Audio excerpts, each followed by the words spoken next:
Hi guys.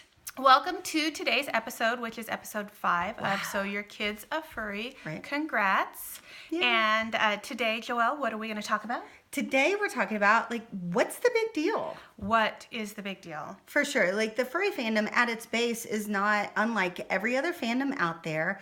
Things that are perfectly acceptable socially. You wouldn't freak out if your kid came to you and said, hey, let's go to the game this weekend and I'm going to paint my face up in whatever team colors and support them. No, and you wouldn't think it was weird if you went to a theme park and you got in line for 20 minutes to have your photo taken with a giant lizard. For sure, the mouse is the big attraction, right? I mean, I think so. So what is the big deal? Why is it the furry fandom for so many people, and not everybody, but so many people, why is it so weird and just not acceptable? And you feel like, no worries, you feel like there's something wrong, or I get it. My first reaction was, my kid's going to run into so many weird things looking and getting into this fandom. But it's really all based on what the media has fed us. It's weird. It is, and this is a legitimate question because this is actually something that applies to our daily life. Yeah. Now, I personally am not out to everyone in my community, in my immediate tribe, because for me, I don't want to out my son. Right. So that's his business. Otherwise, I wouldn't care. I would be out to everybody because I'm of an age where I don't care what other people think. Oh, an advantage of getting older. Yes. And you can say things. So the other side of that is, so now we are cautious about who we come out to, for lack of a better term, as being furries. And we had a situation, I just thought about this, Joelle. So we've mentioned many times that we travel in the same circles, a small community, and our kids go to the same martial arts school. And we chat frequently with one of the ladies that's there, and we happened to go in on a day when we had recorded a video and we were kind of chatting about it, and she came up to us and she said, what's going on, girls? Well, I froze because I didn't want to say, oh, we're talking about this channel that we have where we're the moms of furries. Yeah, so all I could do, like an idiot, was giggle, and I'm sure she thinks there's something wrong with me. We seriously sat there and just looked at each other and laughed for 2 minutes straight until she awkwardly walked away.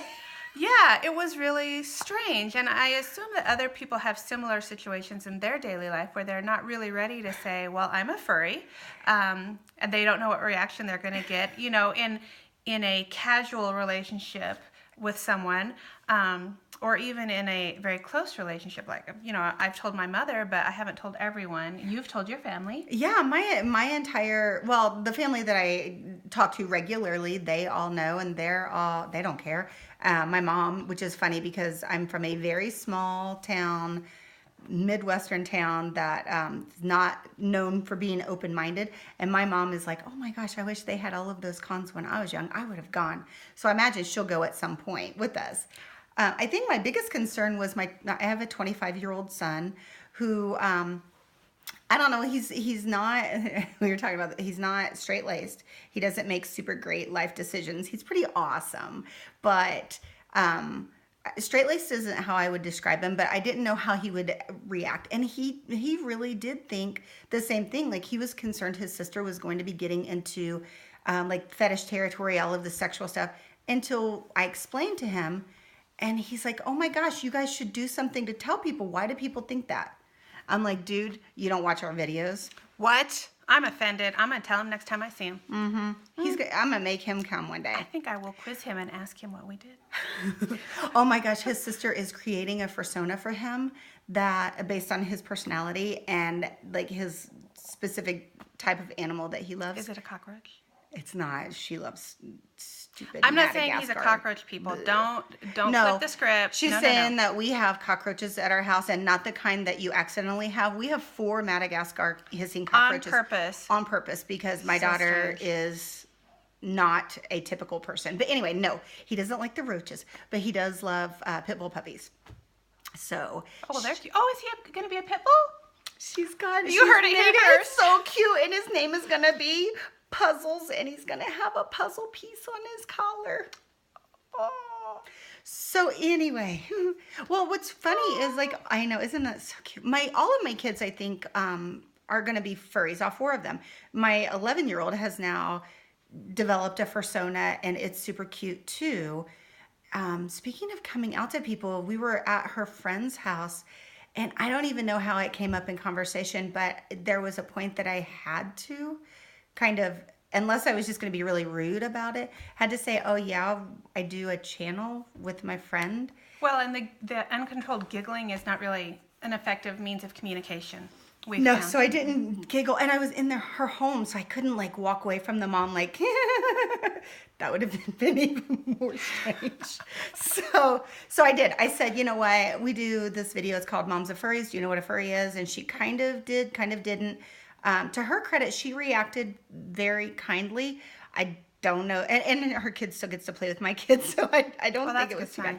Anyway, so we just feel like it shouldn't be that big of a deal. Unfortunately, it is. I think it's fair because there's limited information out there for people to say, oh, is that fetish? But then to be receptive of the explanation that it's not. Anything could be. Oh, yeah, please. Your feet, right? Food. I mean, whatever. Anything. And that's fine. Yeah. But it isn't something that you would expose your children to or encourage them to do at a young age or with them. But furry is and can be just like any other, if they were into Star Trek or or anything that they want to get into, anime, you know, which is another fandom, perfectly acceptable. Comics. But there are a lot of fetishes associated, but people don't honestly, you know, I didn't realize how much, you wouldn't think of it, but I didn't realize how much the furries have been put into the media like as that negative thing. Everybody knows about the CSI episode, which was weird, and a horrible representation of the fandom. But my daughter told us about furries in the media with Abergwine, and we watched a lot of the episodes. It's just really surprising that it's like, and the videos are funny. Yes, her videos are funny. Awesome. So check them out. Yeah. But I didn't realize how much like it's fed into the general population that this is just a fetish thing. Anyway, so we should link actually to Abergwine. Oh yeah, we'll in put the it down below-y part. We'll either put it down or on our end screen, but definitely go and check out Furries in the Media. It's really, I don't know if she ended her series or if it was just like a seasonal thing, but I know she's not made any for a while. Hopefully it's just a seasonal thing. They're good though. They're really good. They're very good. Watch all of them. So anyway, what we want to do, or what we have decided to do, is a little bit of science. Yeah, we're gonna do science. Okay, so we're gonna start. Our experiment is we're going to kind of keep track of reactions. We're going to purposely come out to people as the moms of furries in our immediate circle. And just kind of gauge their response. And the first person we have picked to do that is that lady. that we giggled. Yeah, we're just going to tell her. And we will give it to her straight and gauge her reaction. And then we will come back and tell you what our experience is or what happened. Yeah, or whatever. Tense.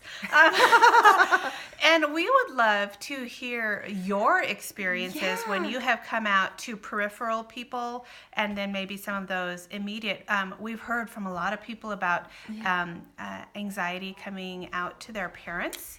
Yeah, which is sad because if you can't come out as furry, you're going to have a hard time if you need to come out as anything else. Not saying you have to come out. We do support you. Be you. Don't let that hold you back. You don't need anybody's permission. Or approval. Nope. Remember that. That's right, because you're cool. But we've also heard, just as an aside, some stories about people who had really supportive parents, and that makes us happy, and we say, oh, yay. Yes, we love to hear that. So anyway, tell us your story. Maybe not just your parents, but, you know, oh my gosh, that video of the sister finding out the brother is a furry. Like, we don't get that. But it was a dramatic reaction. Obviously, everybody watched it. I mean, it was funny. I don't think she was truly horrified. I hope not. It's a funny video. It's pretty funny. It's pretty funny. But tell us about like your neighbor or your friend that, you know, you were childhood friends and you're like, hey, you want to go to a con? And hopefully they were like, yeah, let's go. Hopefully they were not like, what the heck is that? Or why are you into Or that? if they were, did you explain it to them, and then how did they respond? Were they able to come back around and see, the positive side of it? Because for us, as we've said time and time again, we are continually inspired and impressed by the fandom, and how much philanthropy there is, and good works, and just positive support of each other. Yes, Now, yeah. yes, there's drama, they call it furry drama, whatever, it's so cute.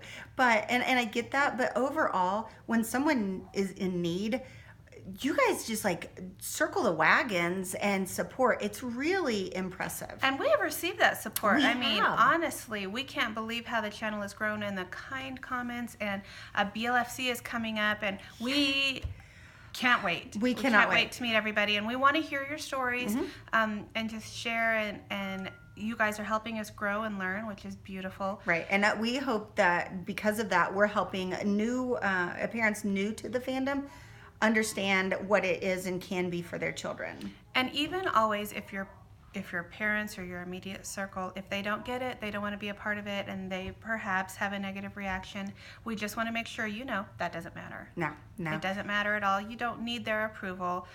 There's a whole fandom out here to support you. Yep, and have a good time. All right, so I think that's it for today. Did you have anything else? I do have one more thing. Don't forget to join us on our live Q&A on Thursday. We're a little bit nervous. We're not sure how it's going to go. Hopefully we can do it. We have received some really great questions. We're going to try to answer live then. But we're also going to try to, if we can keep up with chat, we're going to slow it down. I know that there's a feature we can slow it down. We're going to try to keep up and pull some questions live. Hopefully it's entertaining. It's sure to be funny because Well, we'll laugh. it's going to be funny to us. We hope it's good, entertaining for you As guys. long as we're amused, that's enough. It really is. Anyway, so join us live on Thursday, and we have some really exciting things coming up that we can't really talk about right now. It's so exciting. It's so exciting. Anyway, and I think that's it. All right, you guys have a wonderful day, and remember, the moths love you. Bye, guys. Bye.